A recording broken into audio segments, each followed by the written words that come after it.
Anybody who's been to a Puerto Rican parade for more than 10 minutes already knows, holy shit, you don't do that, because there's a couple rules in Puerto Rican Fight Club. First is you don't talk about the island. Number two, you never mention anything bad about Bad Bunny. And the third rule we all know is you don't talk about Puerto Rican Fight Club.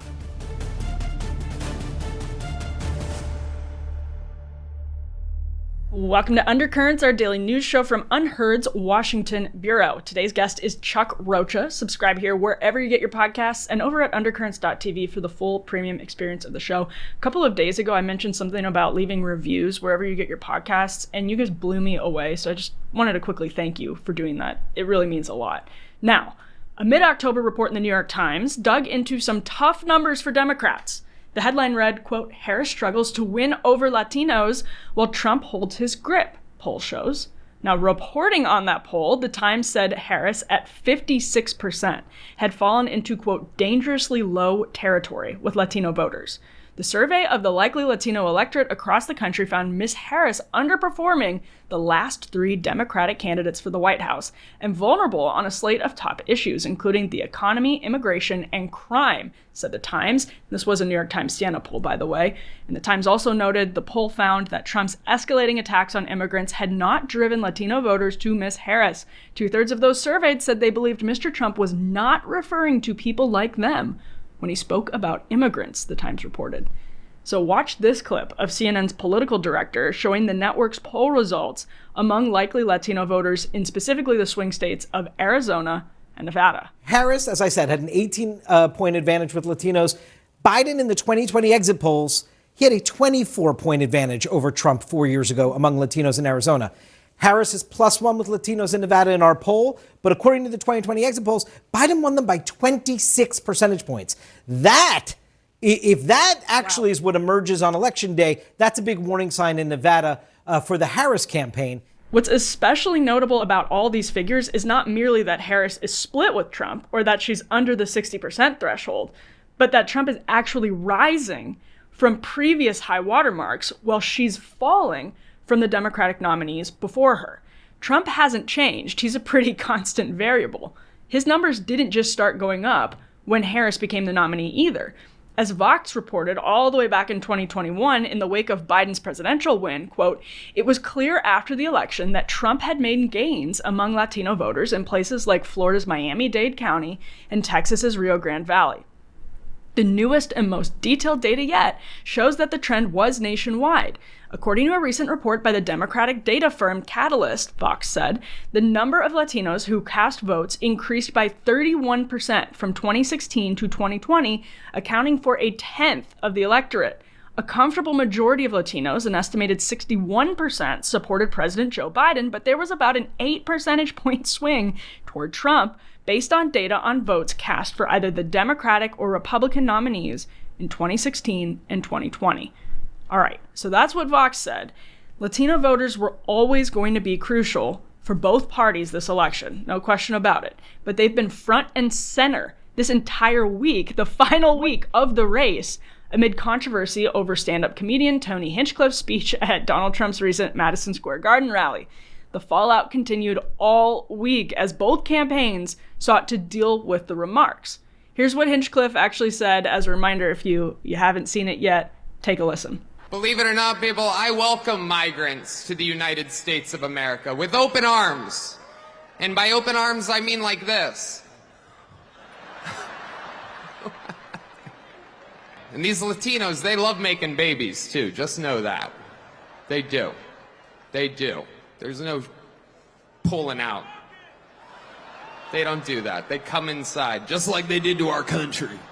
There's literally a floating island of garbage in the middle of the ocean right now. Yeah. I think it's called Puerto Rico.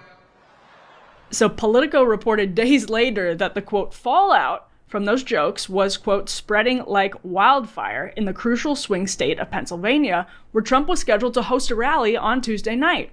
Quote, nobody loves our Latino community and our Puerto Rican community more than I do, Trump said at the event he ended up hosting in Allentown, PA.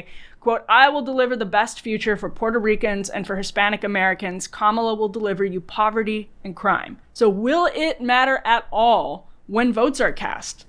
Why is Trump gaining with Latinos? Or put differently, why is Kamala Harris falling with Latinos?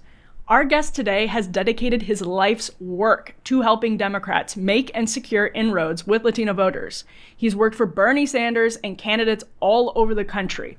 You really could not find a better person to help explain the situation on the ground with days before the election and a crucial demographic at play. Chuck Rocha is the founder of Solidarity Strategies, where he works with Democratic campaigns all over the country. He was previously a senior advisor to Senator Bernie Sanders. He joins us now. Chuck, thank you for being here. My pleasure. Super busy week for you, and the news cycle, especially in the work that you do, is busy, busy, busy. So could you tell us just maybe how the fallout from that Puerto Rico joke that happened at the Madison Square Garden on Sunday, also Tony Hinchcliffe's little quip about Latinos, how is that affecting the race this week, if it is at all? I think my next book may be called How Puerto Ricans Saved Democracy, but I digress. Look, it's very different in the Latino community. Again, white folks love to say that we are very much not a monolith, but it's more than that. Because if Donald Trump, like he does every day, or any of his supporters just went like, Mexicans are just drug dealers that are coming across the country, they're going to come into your neighborhood and they're going to rape and pillage you, they're going to steal your children. Folks have gotten pretty used to that. I think it's horrible, but they've gotten pretty used to it. But when you single out somebody, especially Puerto Ricans, anybody who's been to a Puerto Rican parade for more than 10 minutes already knows, holy shit, you don't do that. Because there's a couple rules in Puerto Rican Fight Club. First is you don't talk about the island. Number two, you never mention anything bad about Bad Bunny. And the third rule we all know is you don't talk about Puerto Rican Fight Club. So the way that this is actually borne out is there's 500,000 Puerto Ricans in the most important battleground state in America, which is Pennsylvania. And on Sunday night, when these comments were made as just one example, I'm sitting on my couch trying to enjoy a Sunday afternoon, and I'm watching some football. And then all of a sudden I'm scrolling on Twitter like all of us millennials do. I'm not a millennial, but all of us young people do while we're watching TV. And I saw this and I was like, oh my God, this is so bad. So I instantly went to Twitter.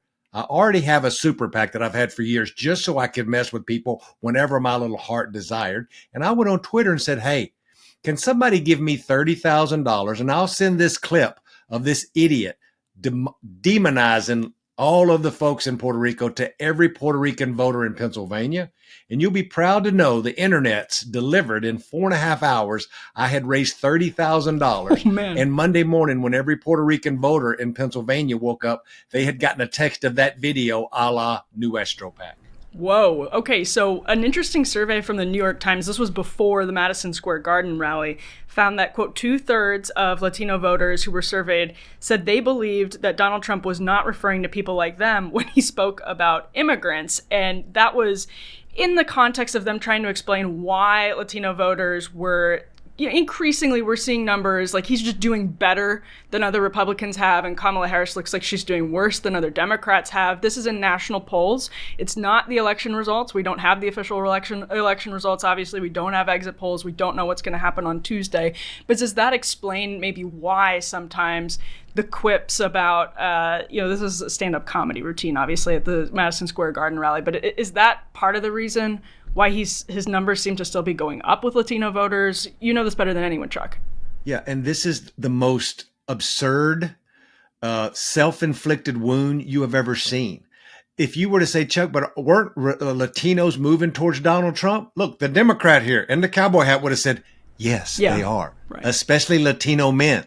Not as much Latino women. The reason that we're even still in this ball game and we're still at almost 60% support for Democrats is because of Latino women who are at like 70%, while dudes are down like around 50.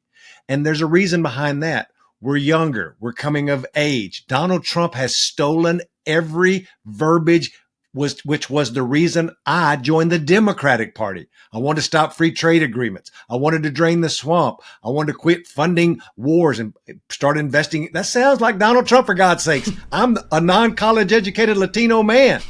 This should answer your question. So the part about them not thinking it's them was that, but this also goes back to what I just mentioned about being very specific. Puerto Rico, an island of garbage. These are where you can start making inroads, because what happened Emily, was that you started seeing this information catch like wildfire in like WhatsApp chats of Latinos all across Pennsylvania and in group chats. And then it just started building on itself and it was out of control. Oh, wow. Okay, so that is really interesting in Pennsylvania in particular. Now, there was a CNN poll recently that had Democrats actually doing worse against Trump in 2024 in both Arizona and Nevada, while we stay on this specific state-based conversation. But he was doing much better in Nevada than he was in Arizona. And again, Chuck, like you actually have been on the ground in these places talking to Latino voters. Is there a difference between the states that would kind of explain why Trump's odds with Latino voters seem so much higher in Nevada? It's a great question. And for all of you white consultants trying to figure out Latino voters, this is where you get your pencil out. So in Nevada, over 100,000 new Latinos move there a year, at least because they're looking for work. They go to work in the service industry. It's a transient economy. There's more people that move in and out of there, like a lot of my buddies did back in the 90s when they were going to go there and become professional gamblers and end up becoming trash men. But I'll leave that to the side. There's lots of folks who move there to do jobs because there's lots of work there, all depending on what the economy's doing at that point. In Arizona, it's a different economy. There's more people there. You have Tucson, you have Phoenix, you've got these huge burbs and exurbs around Goodyear and Tempe, and you have these major universities, and you've got generations of Latinos. So that's the biggest difference. It's just apples to oranges because they may be both named Rodriguez, and they both may be from different states, but they could not act more different. And it's really based off of age. Voters in Nevada, because they move there normally younger, is probably on the average of 6 to 8 years younger than Latinos in Arizona. One of the interesting things I've heard you mention in that answer and earlier, you're talking about non-college educated Latino male voters, talking about people working in the service industry. You worked for Bernie Sanders yourself and are very familiar with the class dynamics. It's something that you have written about and talked about extensively. So how does that make a difference with Latino voters? Is there a real college education gap, a white collar, blue collar gap that has been helpful to Donald Trump and hurtful to Democrats in the same way that we've seen it play out across the board? Absolutely. All of those things. Let's start with 1 in 5 Latino men have a job tied to the construction industry. It don't mean that they're all out building houses, but a lot of them are out building houses. That means they also work in concrete. They also work in windows. They also work in whatever is tied to that housing. So a lot of the way that they think about the economy is tied to if we're building houses or not. That's just one little nuance. The other thing is that people are shocked by this, Emily, but Latinas, the women in our culture, go to college at almost twice the rate as men. They graduate college almost at twice the rate. In Nevada and Arizona, there's more Latinas elected to local office than Latinos. All of these things start building on each other. And then when you have an anomaly come through, like Donald Trump, and I call him an anomaly because he has 1,000% name ID. People know him. They think that he's outside of the norm of a politician, and he is for lots of reasons. And I'm not just talking about the shade of his makeup that he wears every day. There's lots of things that make him very unique. But to a working class Latino dude who's working around a lot of other working class, when I say working class, I like to say that those are the non-college educated workers like I was, that they fall into the same social groups as these white guys who are also non-college educated. They're more apt to be watching Fox News, and they still vote majority Democrat, but not near at the rate of women. So Latino men in any of those states like Nevada and Arizona are voting right now at like 55%, 52, 51% Democratic when their parents voted at 70% Democratic. So it's an electorate that is coming of age. But the biggest through line in all of this is first sex, male or female, and next is education.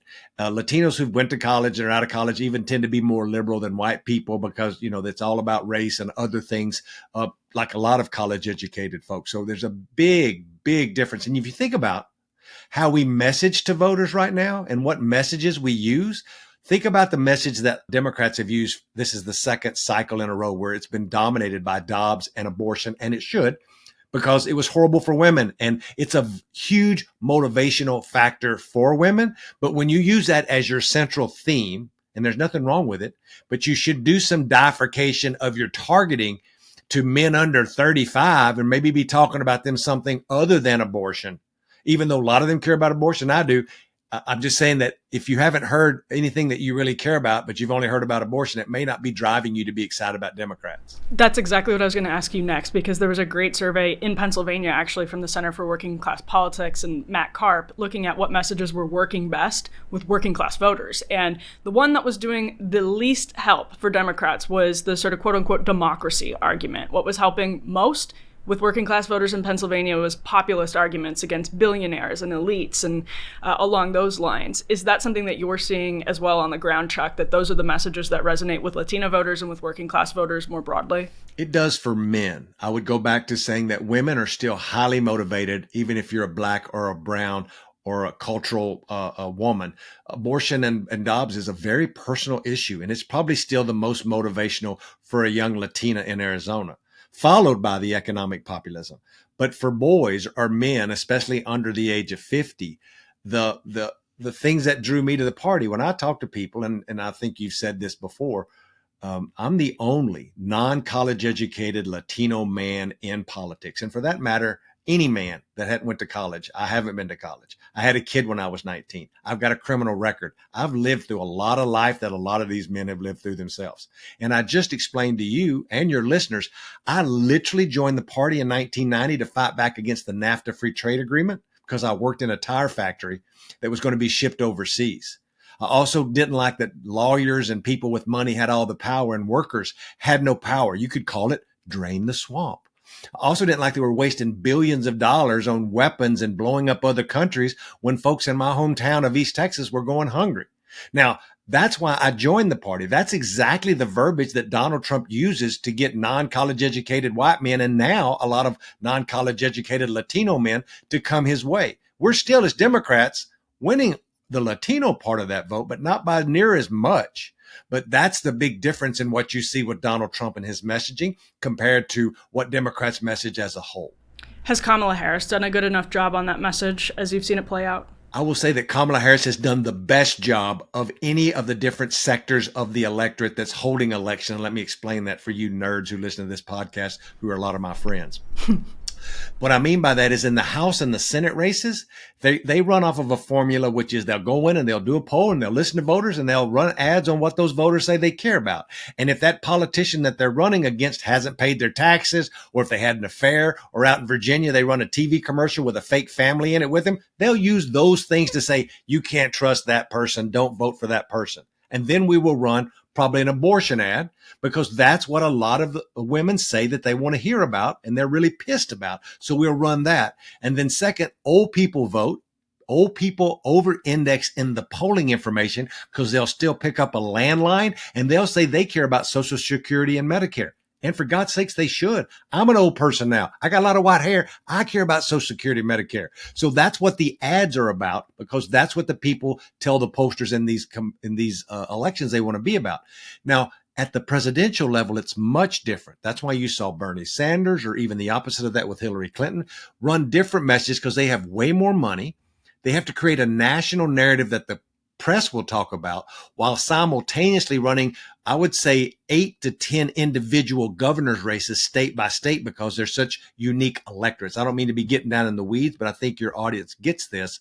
And when you do that, you have to talk about the things that she's talking about, like a Marshall Plan on housing. Housing, a big deal for Latinos and black folks and working class white people who don't think that they can afford a house. Housing is a big deal. The child tax credit, another working class issue. Talk about that more. Talk about all the things that give people a hope of like taking their money with Medicare and maybe helping, like Bernie Sanders said, get glasses and hearing aids. Those are the things that I think she's done better than House races and Senate races, because she has the platform to do that and to create that narrative. And what are Democrats seeing in the suburbs right now? I think that's one of the most interesting dynamics. There's something very romantic about focusing on the rural areas and the working class voters in cities and in the rural areas that you're really familiar with, Chuck. But the suburbs are kind of seen as the counterbalance. Like in my home state of Wisconsin, rural voters start going for Trump, even in these old Dem districts, like where David Obey was for 40 years. But then you get these voters in Milwaukee and the Milwaukee suburbs who maybe would have voted Republican, but are doing it less because the candidate is Donald Trump, especially a lot of women, affluent women. What have you guys seen just in the last couple of weeks as the race really, really hit its home stretch? We're lucky to be working on the Wisconsin Senate race on the independent expenditure side. We're working in New York, California. And I say we working, my firm is the largest Latino-owned ad-making firm in mail and digital. So we're working in those congressional Senate races. We have 24 House races this year and 3 Senate races, including Ruben Gallego, which we should talk about later in Arizona, because I think he's doing something really special around men. But in places that you describe in Wisconsin, the same as the collar counties around Philadelphia and Detroit.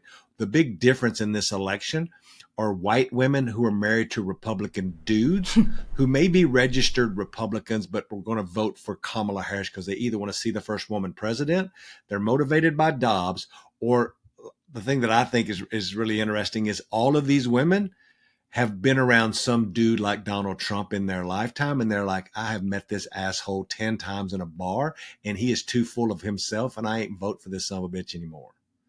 And I think that part of it is the silent vote that we're not capturing in polling. And I see it in focus groups, especially with white college educated women. The thing about this race, and I think this will be the big through line after the race, sitting the Latino vote and Puerto Ricans to the side, which I think will be the biggest impact.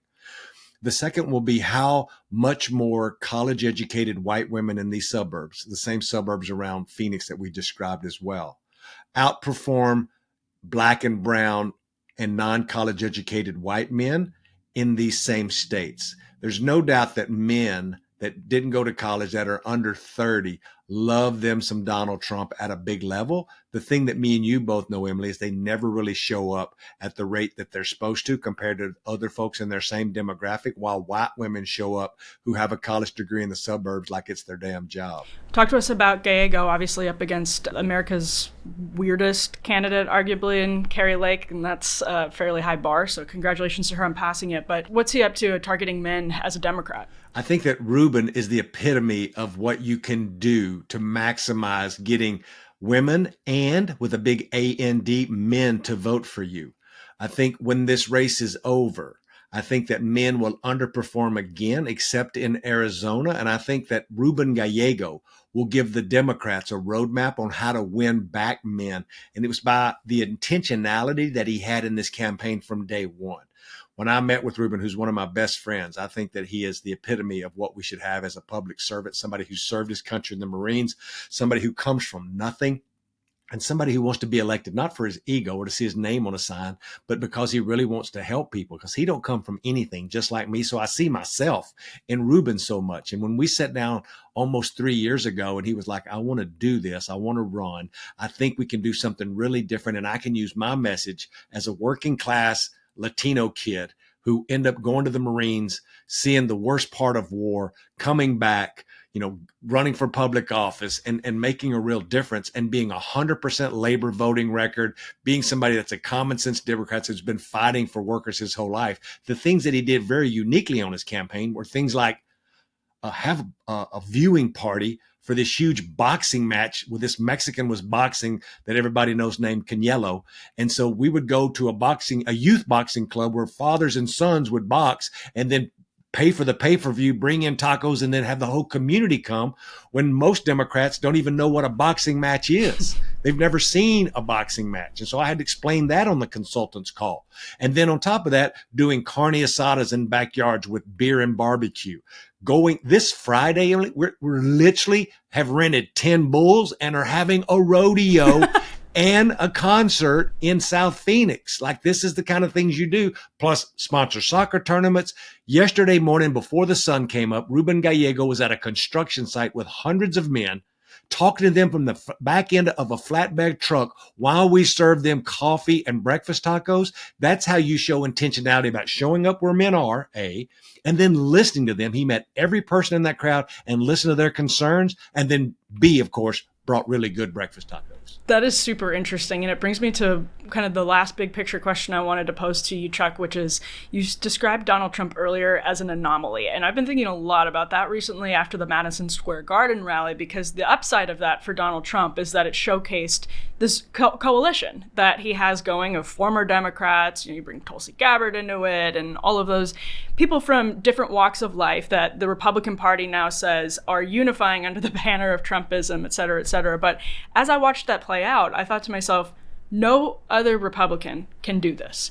And I think Republicans seeing shifts in Latino voters under Trump probably are taking for granted that that might not happen if the candidate in 2028 is J.D. Vance, or in 2032 is someone along those lines, like a Mike Lee or whomever it is.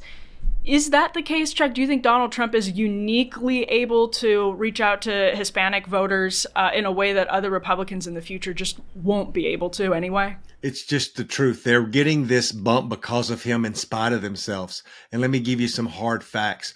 One of them is, I'm one of the largest buyers of Spanish media and make lots of Spanish TV commercials for lots of clients. So I track that every day because I use that information to go to my client and be like, the other side's spending this much money. You should be spending some money as well. Well, nationally, in the presidential race alone, that's the president, they're supporting super PACs or any organization running ads on behalf of the president for each party. Democrats have spent over $43 million so far in Spanish language advertising to Latinos, while Republicans have spent less than $6 million. 45 million to 6 million. That shows me that Republicans really don't care. And I don't want to hear y'all push back that, well, Latinos consume in English too. Yeah, they do. Well, Latinos primarily, yes, they do. But if I need something to measure, you're going to try to tell me if you're not taking the time to do it in Spanish that you are doing it in English. I call bullshit on that a little bit and say that you're winning in spite of that because of what you just described, which is Donald Trump. They don't have to spend any money to tell them who Donald Trump is. They all know. They all know the red hat. It's a brand. If you look at somebody like you just described with Carrie Lake, who does everything that Donald Trump does, she wants to be a female Donald Trump, and she's underperforming Ruben Gallego by 6 to 8 points, all depending on what public poll you want to put out there. Anybody that tries to act like Donald Trump does not raise the money. They don't get what they want. And it's not near. It's the same, though. Let me also put that on the other side. It was the same with Bernie Sanders, who I worked with. There were lots of people who tried to be Bernie Sanders, who just never were going to be Bernie Sanders, no matter how much they talked about the millionaires and the billionaires. They were just not going to do it. And so these are where you see these anomalies happening. But putting in the work to educate folks, I think, is the real key here, because I think things kind of go back to normal if Trump goes away, whatever normal is these days. Well, few people are busier than you right now, Chuck. So thank you for giving us just a slice of your time on this incredibly chaotic week for you. No problem at all. I'll send an invoice. Perfect. We are getting so close to Election Day. Thank you so much for tuning in to the show. It's always great to catch up with Chuck, and I feel very lucky that we got a slice of his time so close to the election itself, because he has races all over the country, high stakes races for the entire Democratic Party, for the future of the country, in states everywhere. So it was a real treat to be able to ask some of these questions on a week when Latino voters were front and center. Really appreciate everyone subscribing. The best way to help the show is subscribe here on the channel. To support the show, you can subscribe over at undercurrents.tv for the full premium experience, including subscriber-only episodes that we're doing every week. Make sure to subscribe wherever you get your podcasts. Thank you again, everybody who left a review. I went and checked them out. I don't usually try to read them, but I went and checked it out, and you guys said such nice things. I really appreciate it. Our whole team really appreciates it. They've been working so hard on the lead up to Election Day. So we're very grateful that you've been giving us your time. We'll be back soon with more Undercurrents.